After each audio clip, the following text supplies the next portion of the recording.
Le grand dialogue. Sigika Foba. Edewani wa Makaran. Le grand dialogue de l'émission de débat du studio Tamani sur votre radio. Chenni Beri. Halud Mauni. Chenni Beri. Sigika Foba. Le grand dialogue. Mesdames et messieurs, bonsoir. Au menu du forum de la presse de ce vendredi, 4 sujets. Le premier, c'est le renouvellement du mandat de l'aménagement prévu le 29 juin prochain donc à New York. Alors, un événement attendu alors que le secrétaire général de l'ONU a quand même présenté un rapport au Conseil de sécurité, un document important qui évoque, qui touche donc à beaucoup de questions essentielles relatives donc à la situation sécuritaire au Mali.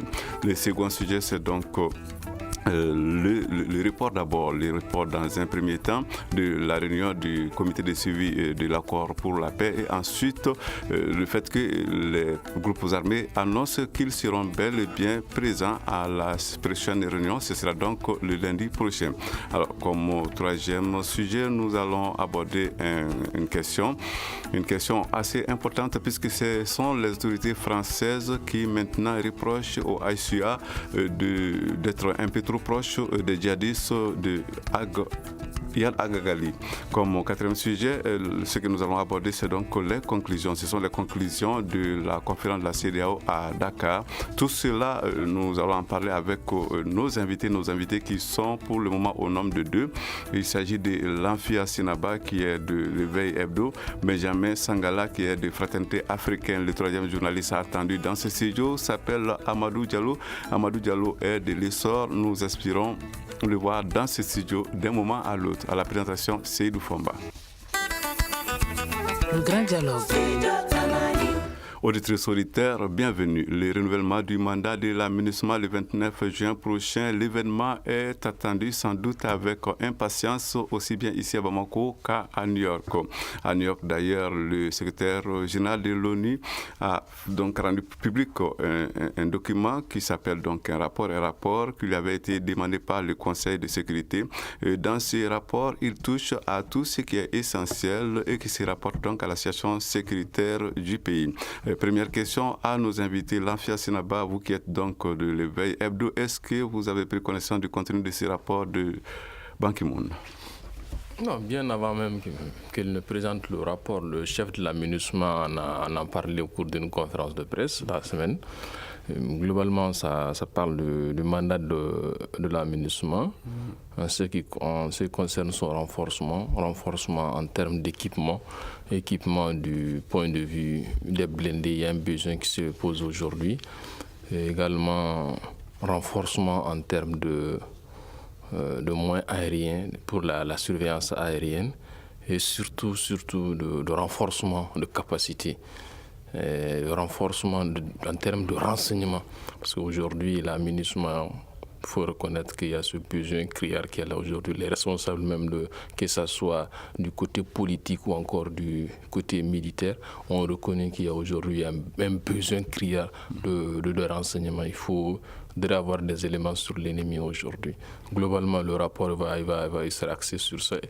Mais au-delà aussi, le représentant, le chef de l'aménagement l'a dit, il s'agit aussi de faire en sorte que ce qu'on dit puisse être concrétisé. Parce qu'on dit que lorsqu'il y a une attaque ou encore tout individu qui est susceptible, qui attaque les forces, les casques bleus, est susceptible d'être puni, traduit devant les tribunaux, on le dit, mais jusqu'à présent, cela n'arrive pas à être concrétisé. Et on espère qu'à travers ce renforcement, ce renouvellement de mandat, c'est des éléments qui seront concrets sur le terrain. Benjamin Sangala, il s'agit d'un document de 29 pages qui parle quand même beaucoup d'aspects de la situation sécuritaire au Mali.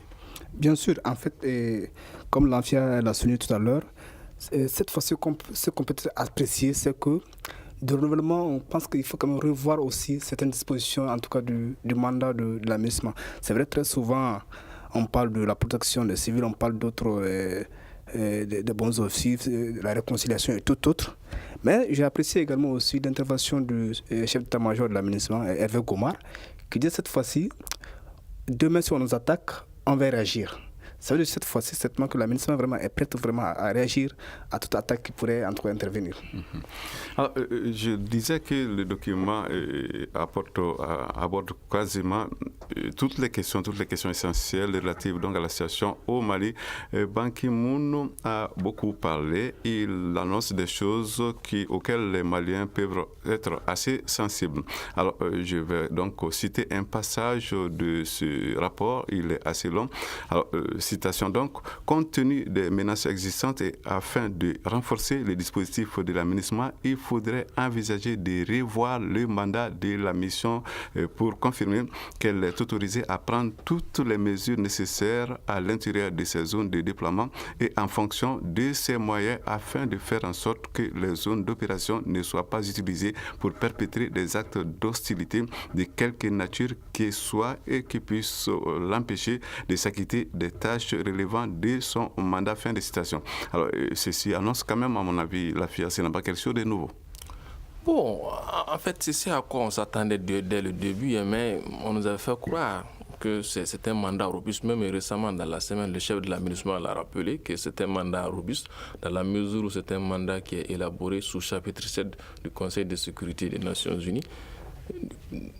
Mais on a vu que malgré cet état de fait, la MINUSMA, les casques bleus continuent d'être victimes d'agressions, d'attaques terroristes.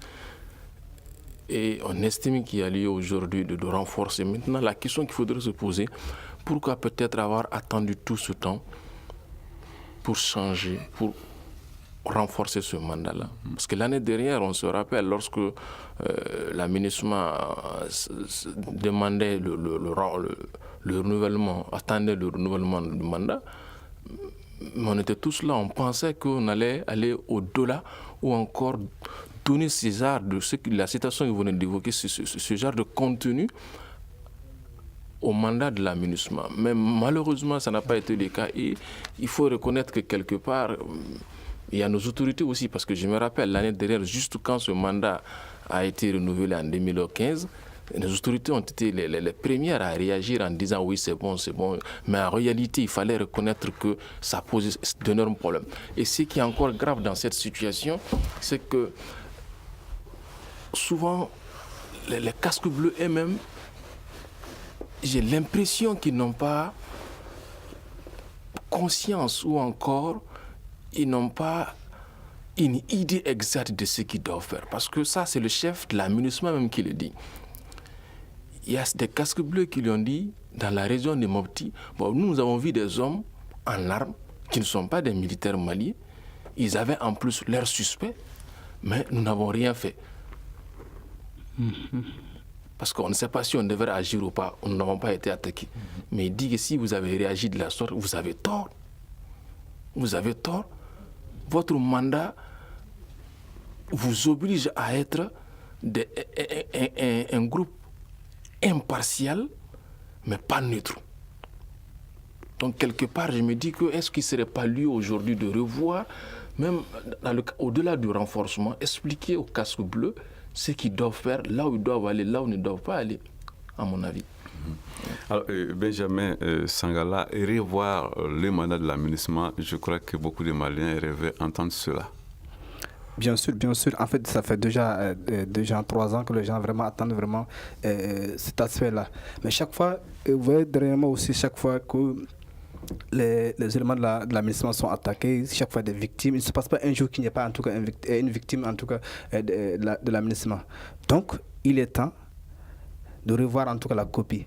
On ne peut pas être quand même, on ne peut pas prétendre protéger certaines situations, la population, et également assister impuissamment face à certaines dérives.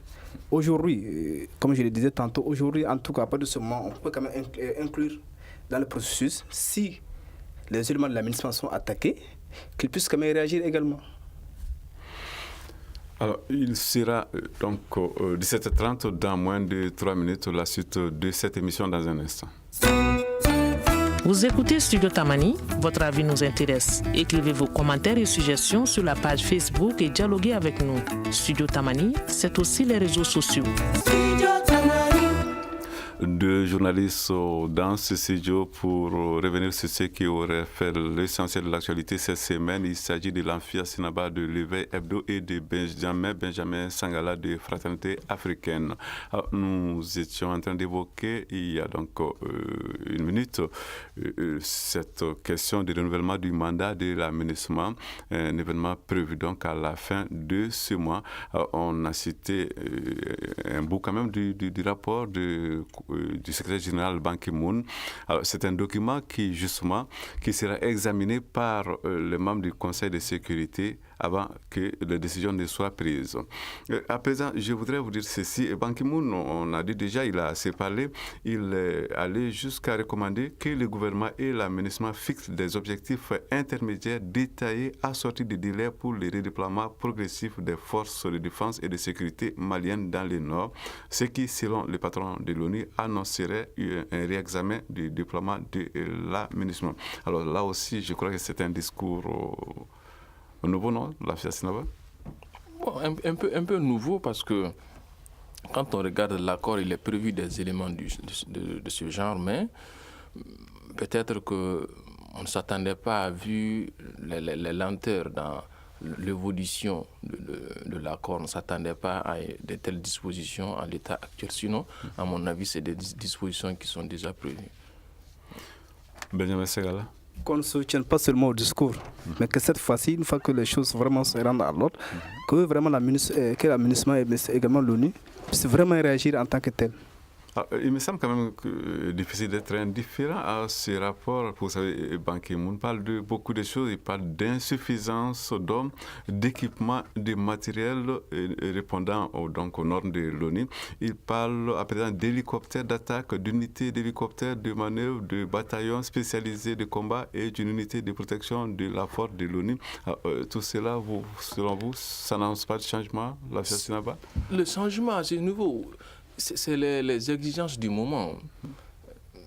C'est ce que je disais à l'entame de mon propos. Les besoins aujourd'hui qui sont là, en termes d'équipement, de blindés, d'avions de surveillance et de renseignement. Je pense que c'est le développement de tout cela. Donc, c'est la situation actuelle qui aujourd'hui qui l'exige. Et je pense que ce changement-là, il était attendu compte tenu du fait que l'année derrière, c'est vrai, il y avait des attaques, mais ce n'est pas comme aujourd'hui. Parce que ce qui est encore grave dans la crise, c'est qu'on est en train, quelque part, d'aller, entre guillemets, à une sorte de banalisation de la situation. Chaque jour, il y a des gens, des individus qui meurent. Ce qui devait être comme le chef, ça, je n'y étais pas, mais il dit qu'il a reconnu cela. Ce qui devait être une exception a tendance aujourd'hui à être une règle. Et c'est ce qui est vraiment déplorable. Donc je pense que c'est tout cela qui explique toute cette détermination, tout cet engagement de l'ONU. Mais justement, est-ce que ces discours, le contenu de ces rapports, est-ce que ça ne reflète pas cette prise de conscience de la gravité et de la complexité de la situation? Justement, c'est ce que je suis en train de développer parce que il faudrait qu'on change, qu'on n'ait pas en tête que s'il meurt aujourd'hui, c'est la guerre. Non. C'est l'exception, c'est que s'il y a un mort, il y a deux morts, c'est l'exception. C'est ce qui doit être l'exception. Mais aujourd'hui, ça devient une sorte de règle. Quand 5 meurent, 10, donc c'est l'ordinaire. Donc je pense que c'est des éléments qui ont beaucoup plus milité au fait qu'il y a eu toute cette détermination, tout cet engagement de l'ONU, de l'aménagement à aller dans ce sens-là, à mon avis. Benjamin Sangala. D'ailleurs, il faut préciser, comme l'Amphia l'a dit, c'est devenu tellement banal que chaque jour, vous entendez quand même qu'il y a quand même une mine par-ci, qu'on a attaqué une position de l'aménagement. Mais l'aménagement, sinon l'ONU, si peut-être elle avait pensé à tout cela bien avant, 2 ans, 3 ans, on ne serait pas dans cette situation. C'est vrai qu'il y a besoin réellement besoin de matériel, mais si on leur avait donné le mandat de riposter bien avant, est-ce qu'on serait dans cette situation aujourd'hui? Parce que tout se passe, on ne réagit pas, peut-être que on sait peut-être où est-ce que même les groupes terroristes se cachent, il n'y a rien de fait, et c'est l'éternel retournement à la situation de départ. Exactement, c'est vraiment déplorable. Elle aurait dû le faire avant, c'est ce que disent mes invités. Mais après tout, si même en ce moment, l'ONU décide de changer de fusil d'épaule, ce n'est pas quelque chose de positif, Sangala? C'est positif, mais comme on a dit, attendons de voir. Peut-être qu'on quitte quand même ce discours et qu'on aille vraiment dans la pratique, dans le concret. Cette question de création d'une force d'intervention rapide des Nations Unies au titre donc, du cadre de coopération entre les missions en Afrique de l'Ouest. Qu'est-ce que vous en pensez? C'est pour améliorer les interventions, non? Bien sûr, améliorer les interventions, mais c'est qu'il faut quand même reconnaître que les interventions ne sont pas comme avant. Vous savez que c'est très souvent les mines. Est-ce que les mines s'explosent? On ne sait pas qui est-ce qui les a déposées. On ne sait pas, et bien d'autres choses. Donc c'est vrai que les groupes d'intervention, c'est une bonne chose. Comme je le disais tantôt, attendons de voir tout ça. Moi, je suis assez sceptique par rapport à tout ça. L'ANFIA, il est quand même proposé de transférer la force d'intervention rapide de 650 hommes de l'opération des Nations Unies en Côte d'Ivoire et à la MINUSMA. Je crois qu'elle se veut un peu plus concrète quand même, à présent de l'ONU. À mon avis, oui. Et je pense que ce transfert, quelque part, il le faut parce que le besoin, il est toujours là. Parce que bien avant qu'on soit dans cette situation de recrudescence totale, il faut reconnaître que le besoin d'hommes se posait. Donc, si en plus de cela, la situation perdure, je pense que l'étoffement de l'effectif est justifié, même si quelque part, il y a certains Maliens qui sont hostiles à cela. Mais ça se comprend, ça n'a pas commencé aujourd'hui. C'est des gens qui ont été tout le temps hostiles à la présence des forces onusiennes dans le pays. Alors, on évoque donc assez souvent maintenant la situation au Mali, aux Nations Unies, mais pas seulement, puisqu'à la CEDEAO aussi on en parle beaucoup. Alors, vous avez suivi avec nous les travaux de cette conférence des chefs d'État, alors qui s'est donc achevée à Dakar. Qu'est-ce que vous en retenez au sujet donc de la situation au Mali, Sangala Benjamin? En tout cas, c'est une bonne chose si vraiment le cas venait vraiment de se présenter. C'est vrai que les conclusions de la rencontre des chefs d'État de l'espace CEDEAO expose à clairement que désormais, à partir de ce moment, allez-y. À partir du moment qu'il puisse avoir quand même une coordination des actions par rapport à tout ce qui se passe, surtout c'est la lutte contre le terrorisme. Et également, vous savez, comme on a l'habitude de le dire sur ce plateau, le terrorisme n'a pas de frontières, il n'a pas de visage. Faire en sorte que tous les pays maintenant s'impliquent, comme l'avait l'habitude de dire l'ancien président du Mali ATT, il faudrait que les États s'impliquent à la lutte contre le terrorisme. Ni TT ça, en tout cas, on n'arrivera pas à atteindre le but fixé. Dans ce rapport, ce que j'ai aimé le plus, c'est la détermination des chefs d'État de la CEDEAO. Ils ont été clairs en ce qui concerne le déploiement de l'armée malienne sur l'étendue du territoire national. Voilà des recommandations pertinentes. Et à mon avis, si aujourd'hui l'ONU faisait une telle déclaration comme la CEDEAO, je pense que ça allait beaucoup changer. Parce qu'il faut reconnaître que pour une des rares fois, les chefs d'État de la CEDEAO ont été autant clairs, autant pertinents, autant précis en ce qui concerne la présence de l'armée malienne sur toute l'étendue du territoire national et le démantèlement de tous les groupes armés. Et je pense que c'est l'un des aspects fondamentaux qui m'a vraiment impressionné. Impressionné, oui, parce que ce n'est pas courant. Une telle déclaration, un tel courage de la part des chefs d'État de la CEDEAO. Une déclaration même quand elle est quand même bien forte, lorsqu'elle n'est pas suivie d'action, d'actes. Benjamin Sangala. La détermination, peut-être comme l'a dit l'ANFIA, certainement va se suivre d'actes cette fois-ci. On n'a jamais vu en tout cas les chefs d'État aussi déterminés que cette fois-ci. Ça veut dire que désormais, à partir de ce moment, ils prendront les mesures nécessaires à y arriver. Je pense que ça prouve d'abord leur attachement à l'unité, à l'intégrité du territoire malien. Ça, c'est un aspect très important. Mais au-delà de cela, ça prouve également leur attachement à la souveraineté du Mali. On me dira peut-être que oui, c'est une simple déclaration. Oui, tout part d'une déclaration. D'abord, pour déclarer, il faudrait exprimer cela, il faudrait avoir cette volonté de le faire. Et je pense que si toutefois les efforts de part et d'autre parvenaient à se conjuguer, je pense qu'on va pouvoir s'en sortir. Sinon, je me dis que depuis la signature jusqu'à maintenant, normalement, ça devait être quelque chose de progressif, parce que les groupes armés, peut-être ce sujet, on va l'aborder. Quelque part, je me pose la question de savoir s'ils sont de bonne foi. En termes poser le problème en termes de sincérité. Parce que qu'est-ce que l'accord prévoyait? On disait que 60 jours après la signature, les groupes armés devaient normalement produire la liste des combattants. Mais nous sommes à plus de 350 jours de la signature de l'accord et jusqu'à présent, on n'arrive pas à avoir la liste des combattants. On me dira peut-être qu'ils sont cantonnés quelque part. Point d'interrogation. Mais dans les documents, dans les rapports justement de Ban Ki-moon, on parle de chiffres, on avance des chiffres. Une partie de la CMA qui a donc proposé un certain nombre de combattants, mais même dans ces documents, on regrette que ce ne soit pas le cas pour la plateforme pour l'instant. Alors, nous allons passer à un troisième sujet. Ce troisième sujet, c'est donc le comité de suivi de l'accord pour la paix.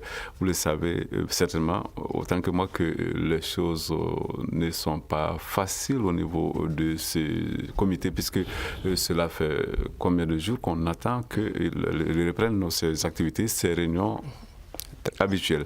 Alors, la 9e réunion, elle a été reportée une première fois, une deuxième fois. Et c'est maintenant qu'on annonce que les groupes armés seront bel et bien présents le lundi pour donc cette 9e réunion. Alors, cette situation, quelle lecture en faites-vous? On commence par vous, Benjamin Sangala. Oui, on a entendu certains membres du comité de suivi de l'accord dire que, bon, écoute, qu'il y a quand même un équilibre de traitement entre les mouvements armés. Donc certains se sont sentis frustrés. Il y a ce problème. Deuxièmement, aussi, il y a le problème de fond, en tout cas que les gens n'en parlent pas, que ce problème existe également. C'est vrai, est-ce que le fonds attendu pour le CSA, est-ce que ce fonds continue à venir? Le traitement aussi, c'est-à-dire que le traitement du personnel, est-ce que le personnel qui est engagé pour faire ce travail, est-ce qu'ils sont traités? Est-ce qu'il y a la mensualité, j'allais dire. Donc il y a tous ces problèmes. Donc, c'est moi qui a amené ce blocage. C'est vrai qu'entre les mouvements armés aussi, ça ne va pas. C'est entre la plateforme et puis et la CEMA. Et la CEMA peut-être dira que bon, on a été lésé à profit de la plateforme, et d'autres diront le contraire. Il y a aussi également d'autres points qu'il faudrait pour la période intérimaire. Ils ne sont pas arrivés à se mettre d'accord sur la autorité. C'est ça. C'est la mise en place des autorités intérimaires. Donc tous ces points. Et à la dernière minute, on a entendu que certainement le lundi prochain, le 13, ils vont encore se retrouver pour en parler de la situation. Ça veut dire que la réunion pourrait se tenir le lundi prochain. S'il n'y a pas d'autre situation quand même. L'AFSA, c'est là-bas? Moi, je pense qu'ils ont intérêt à ce que ça aille vite parce que tout dépend en quelque sorte du comité de suivi de l'accord. Il y a un an de l'accord, jusqu'à présent, les signataires, notamment en ce qui concerne les groupes armés, n'arrivent pas à montrer quelque chose de plus concret, de plus palpable au peuple. C'est là où, quelque part, ça amène certaines personnes à être pessimistes. À un an de la signature de l'accord, quand on regarde de l'autre côté des efforts consentis par le gouvernement, des efforts consentis par la communauté internationale, mais souvent, c'est les groupes armés qui viennent, qui vont, qui viennent, qui reviennent, qui partent. Bon, là, quelque part, ça amène des sentiments de frustration, ça amène un certain pessimisme. Des intérêts. Mais comme c'est des intérêts aussi, bon. Alors, les groupes armés quand même disent qu'ils seront présents à la réunion, la 9e réunion, donc le lundi. Vous croyez qu'il n'y aura plus de couac concernant cette 9e réunion? Bon, vraiment, on n'a pas la garantie de dire qu'il n'y aura pas de couac. C'est des gens qui sont imprévisibles, sincèrement. Benjamin Sangala? C'est vrai qu'il y a eu beaucoup de pourparlers avant d'être là, entre les groupes armés et tout autre. Bon, on espère qu'il n'y aura pas de couac, mais on ne saura rien dire pour le moment. Il faut attendre quand même que la réunion se tienne d'abord. Alors, nous allons, avant donc d'aller à la pause, nous allons aborder un 4e sujet. Alors, c'est quand même un sujet qui intéresse beaucoup les collègues puisqu'il se rapporte directement à la situation relative au terrorisme au Mali. Alors, ce sont donc les autorités françaises qui mettent en cause le Haut Conseil de l'unité de l'Azawad. Pourquoi? Parce que ces autorités reprochent à ce Haut Conseil d'être trop proche des djihadistes dans Sardine. C'est quelque chose qui vous surprend, l'affaire Sinaba? Que la France quand même fasse cette remarque. Que la France fasse cette remarque, ça me surprend aujourd'hui quand on sait les circonstances dans lesquelles le HCI a été créé. C'est une émanation en quelque sorte dans Sardine, d'Iyad Agadi. Donc dire aujourd'hui... Vous voulez dire que c'était un peu comme un secret de polichinelle? Oui, effectivement. Dans la mesure où ils ne se sont pas vraiment trop séparés, ils étaient plus ou moins ensemble, plus ou moins en contact. Donc, peut-être la France peut demander aujourd'hui qu'il y ait une clarification de position. Là, je peux comprendre. Mais de là à signaler comme si c'est quelque sorte de découverte ou encore une sorte de scoop, non. C'était connu d'avance. Hein. D'ailleurs, c'est une émanation. En Sardine, ils sont venus d'abord à quelle autre structure de l'Azawad, islamique de l'Azawad. Ils sont venus à MIA, ensuite ils sont venus au Conseil pour l'unité de l'Azawad Hassuya. Donc, dire aujourd'hui qu'ils sont avec, ils n'arrivent pas à se délimiter, je pense que peut-être c'est une manière de dire bon, stop, on en a assez, il faut vous démarquer. Peut-être il faut faire la lecture aussi dans ce sens-là, sinon pas dans le sens où c'est une révélation, à mon avis, non. Benjamin Sagala. Ce qui est étonnant aujourd'hui, c'est la position de la France même qui est plus étonnante. Parce que la France aurait pu agir bien avant aujourd'hui. Nous connaissons tous la situation, nous connaissons tous en tout cas les liens entre ces groupes armés, entre en tout cas ces mouvements, entre le HUA, entre le MLA. M. Sagala, vous dites qu'elle aurait dû depuis longtemps, mais pourquoi aurait-elle attendu jusqu'à ce jour? Est-ce que vous avez une explication à cela? Bon, cette explication, c'est assez compliqué, mais ce qu'on peut quand même expliquer, c'est quoi?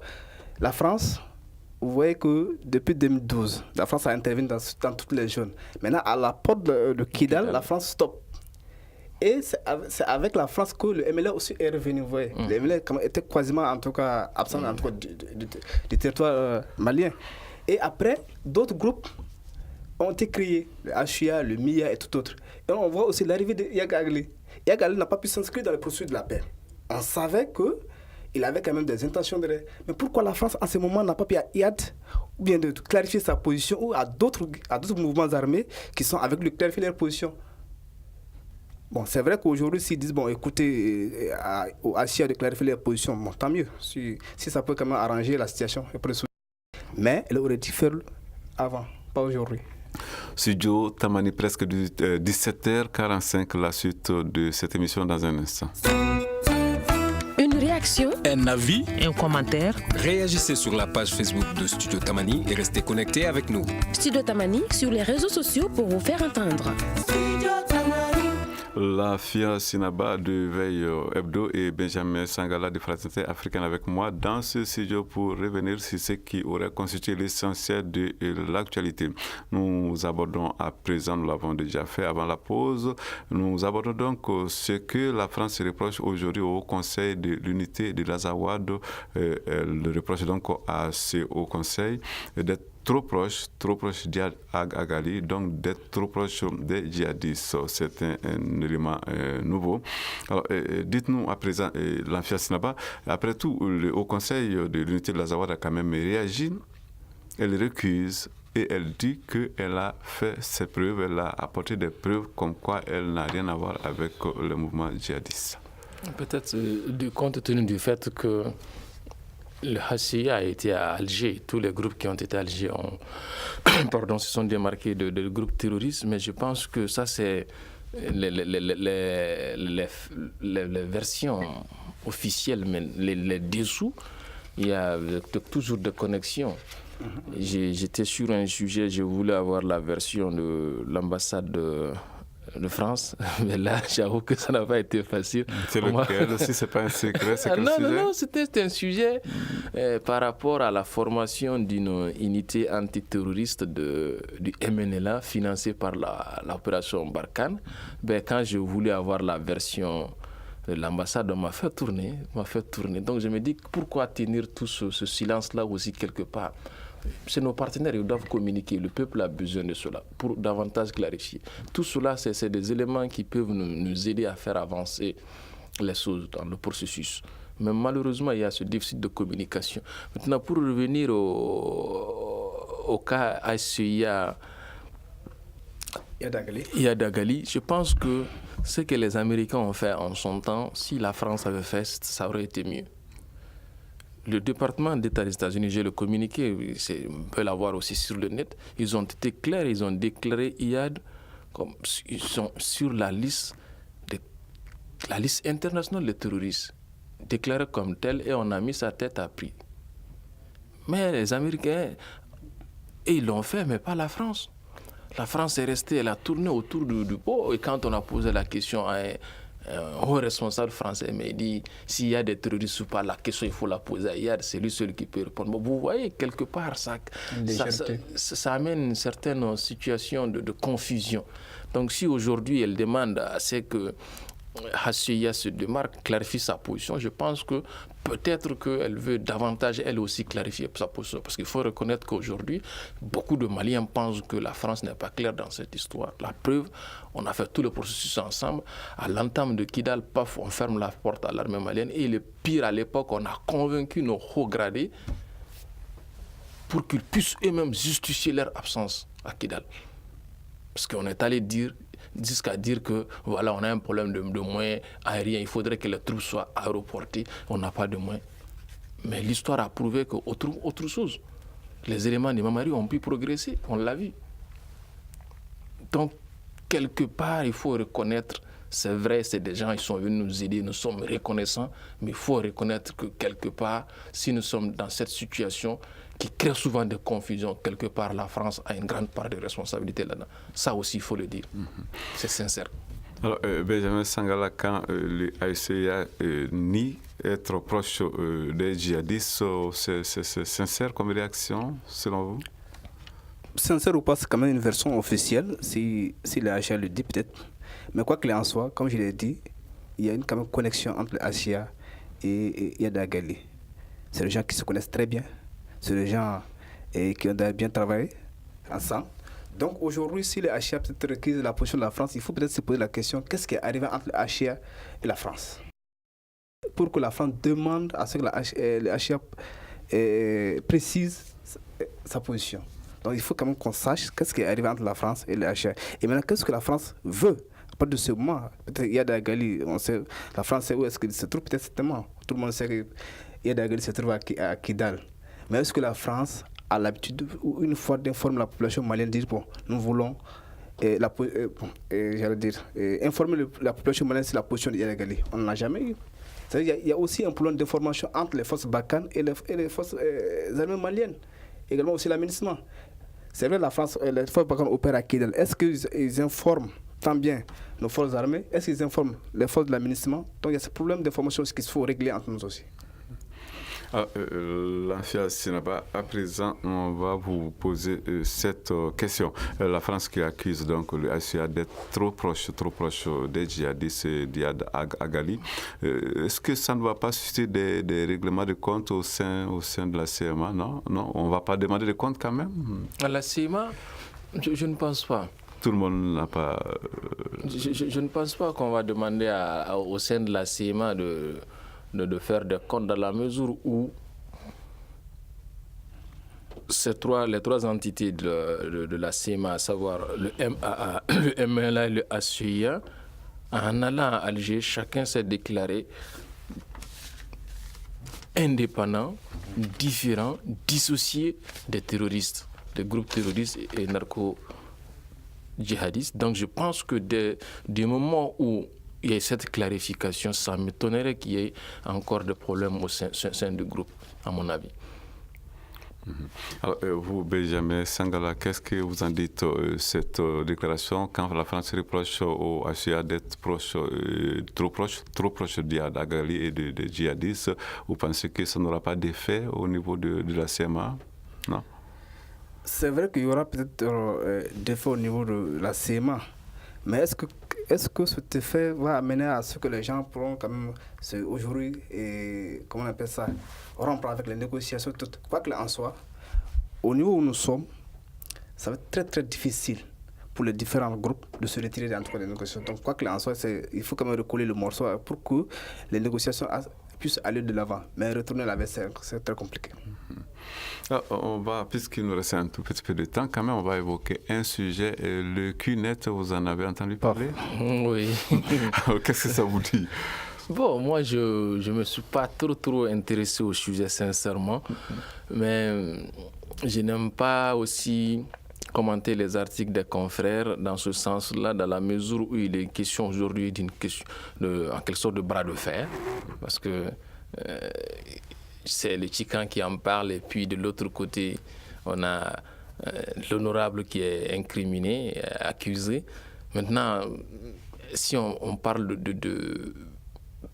d'escroquerie, moi je parle en termes de loi. Est-ce que CUNETS répond aux normes, les lois en la matière au Mali? Si oui, si ces lois permettent que CUNETS exerce, je me dis qu'en ce moment, si les lois l'autorisent, sachant bien qu'il y a escroquerie, c'est que les autorités ont encouragé l'escroquerie. Et ce qui me paraît vraiment très probable, ça m'étonnerait qu'on puisse aller sur ce terrain-là. Mais je le dis encore, je ne vais pas parler à la place des gens. Ils ont toute une procédure, tout un cadre légal pour se défendre. Donc je pense qu'il serait mieux que les intéressés eux-mêmes viennent pour qu'ils donnent leur point de vue. Ils peuvent passer par un droit de réponse, ils peuvent passer par autre chose.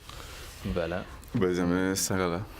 Bon, tout ce que je sais de CUNETS, c'est que c'est une entreprise qui a beaucoup évolué, qui a changé de nom. Au départ, c'était GoldQuest. Après, c'était devenu QuestNet. Et puis après, CUNET. Donc, mais aujourd'hui, est-ce que c'est une forme d'escroquerie ou pas? La question reste posée, en tout cas, à mon avis. L'ANFIA Sinaba, les partis pourront quand même se régler ces différends à l'amiable, non? Bon, oui, à l'amiable, oui. Si l'honorable estime qu'il a été diffamé, son honneur a été bafoué, il peut réclamer des comptes ou encore... Pour nos auditeurs, vous allez rappeler ce que justement on reproche, les auteurs de cet article reprochent à l'honorable? Parce que l'auteur de l'article le considère comme le représentant de CUNETS, et CUNETS est suspecté d'être un réseau d'escroquerie. Et là aussi, il le dit entre guillemets, je ne sais pas d'où est-ce qu'il tire l'information, donc il dit entre guillemets, CUNETS est traité d'escroquerie et il est représenté par l'honorable. Donc l'honorable représente en quelque sorte un réseau d'escroquerie entre guillemets, comme le journal même l'a mis entre guillemets. Bon, moi, en la matière, je me dis qu'il y a encore lieu de faire un autre travail, à mon avis. Benjamin Sagala, est-ce qu'il est encore possible que les partis se parlent, se comprennent, règlent cette affaire à l'amiable? Tout est possible, les partis peuvent se parler, peuvent régler les choses à l'amiable. Ça va dépendre en tout cas de la bonne foi de tout un chacun. Si l'honorable, comme l'autre l'a dit, veut forcément qu'on n'en parle pas, qu'il va à la justice, tant mieux. Et si l'autre parti aussi pense que qu'il y a mieux de se mettre à la table et puis qu'on en parle, c'est bien faisable. C'est tout à fait bien faisable. Mais quoi qu'il en soit, aujourd'hui, c'est un article qui fait la une des choses. Et également, beaucoup se posent la question sur en tout cas, le fonctionnement de CUNETS. C'est un truc que beaucoup ne connaissent pas. Et le fonctionnement, comment est-ce que... En tout cas, ils ne parlent que de l'argent, que d'argent seulement. Mais quoi qu'il en soit, si le différent des deux parties, jusqu'à présent, on n'a pas vu un droit de réponse de l'honorable Etiam. On ne sait pas qu'est-ce qu'il prépare. Mais maintenant, on peut vraiment s'attendre à ce vide-là. Alors, à vous maintenant la parole, l'ANFIA Sinaba. Moi, à ce niveau, comme Benjamin l'a dit, l'honorable, l'opportunité de réagir, ça lui appartient. Maintenant, de quelle manière, tout cela dépend de son bon vouloir. Mais je crois savoir qu'il a réagi à sa façon parce qu'il a envoyé un communiqué et puis des articles de presse en ont parlé également. Mais moi, à ce niveau, je pense qu'il était bon d'envoyer un droit de réponse ou encore procéder par la méthode forte. Mais quand un confrère écrit et que vous réagissez par presse interposée quelque part, ça amène une sorte de confrontation même au sein des confrères. C'est pas bon, c'est pas une bonne chose. J'ai commencé à sentir cela parce que c'est un bon petit frère à moi, le monsieur qui a écrit l'article. Il a commencé à réagir sur sa page Facebook. Il parle de papier chiffon. Bon, entre confrères, je pense qu'on ne devait pas en arriver là. Donc, il appartient à l'honorable soit d'envoyer un droit de réponse ou encore d'interpeller le journal. La loi lui autorise cela. S'il estime que quelque part son honneur a été terni. Ou encore, tout simplement, il laisse passer. Mais le fait de passer par presse interposée aussi, je pense que ce n'est pas de nature à arranger les choses, à mon avis. Il aurait dû, à mon avis, envoyer un droit de réponse ou encore interpeller. Parce que quelque part, ça réconforte le journaliste aussi dans son écrit. Il va dire, s'il ne m'a pas envoyé un droit de réponse, c'est qu'il n'a pas d'argument contradictoire à me proposer. Voilà. Alors, Benjamin Sangala, en 2 minutes, qu'est-ce qu'on peut tirer comme enseignement de ce genre de situation? Bon, ce qu'on peut tirer comme enseignement de ce genre de situation, c'est quoi qu'il en soit. Si le journaliste pense que vraiment ce qu'il dit est vrai, c'est une révélation, c'est vraiment au lecteur et à tout autre de prendre conscience de ce que en tout cas, la société représente. Alors, dernier mot avec vous. Un dernier mot, vraiment qu'on trouve une solution à ça pour que ça ne puisse pas dégénérer, c'est pas bon. Comme on le dit, les petites querelles, là, c'est pas bon, ça peut dégénérer, ça peut amener à autre chose, c'est pas bon. C'est donc sur cet appel que s'achève le forum de la presse de ce vendredi. Je rappelle que nous avions 2 journalistes invités dans ce studio, Lamfia Sinaba d'Éveil Hebdo et Benjamin donc Sangala de Fraternité Africaine à la mise en onde. Il y avait Salim Djouara, régie vidéo Nohon Djiré et réalisation Ousmane Djadje Touré à la présentation Seydou Fomba. Nous vous souhaitons donc un bon week-end et on se retrouve dans quelques jours. Le grand dialogue.